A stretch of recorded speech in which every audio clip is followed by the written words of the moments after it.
大家好，想念家的味道吗？今天我要自制甜酒酿，并搭配手工小汤圆，制作出一碗香甜可口的酒酿汤圆。简单的食材，满满的温馨，让这道传统甜品温暖你的心。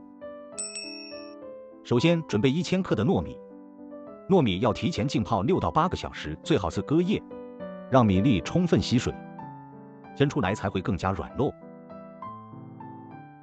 第二天，糯米已经吸饱了水分，洗净沥干，记得不要过度搓洗，要保留糯米的淀粉质，因为发酵需要淀粉质。煮一锅滚水，放上蒸笼，倒入糯米，铺平，用筷子戳一些洞，让蒸汽可以充满整个蒸笼。再放上第2层蒸笼，倒入剩下的糯米，铺匀，用同样的方法在米中戳一些洞，盖上盖子，大火蒸约40分钟。如果只有1层蒸笼，就只需蒸30分钟。现在准备甜酒曲，这是我从国内带过来的苏州的甜酒曲，多年来我都是用这个酒曲做酒酿，做出来的酒酿非常清甜，从来没有失败过。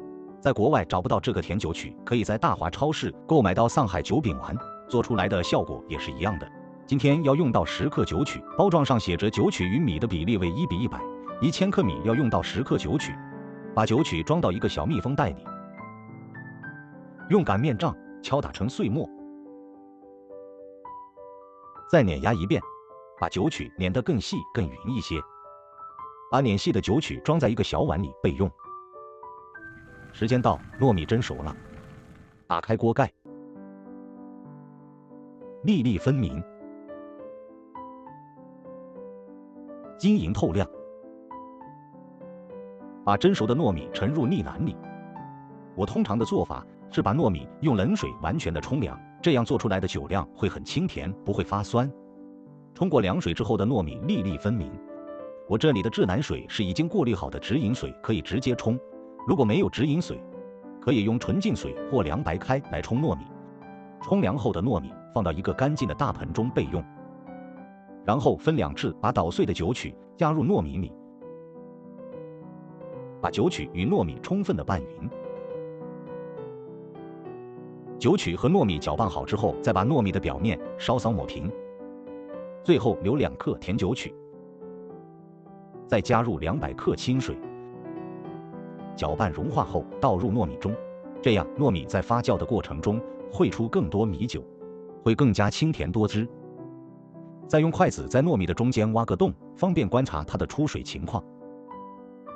然后盖上保鲜膜，密封好容器，再盖上一个毛巾保温，把它放在室温里发酵。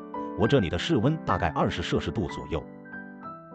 第2天打开看看糯米的情况，有些湿润，但洞中还没有出水。第3天打开看看，洞中的水已出来，还很多。用勺子挖一些酒酿尝尝，非常甜，酒酿已经做好了。现在我要把酒酿装到玻璃碗里，密封好，放到冰箱保存，这样它就会停止发酵了，一直保持这个甜度，随时想吃就可以拿出来。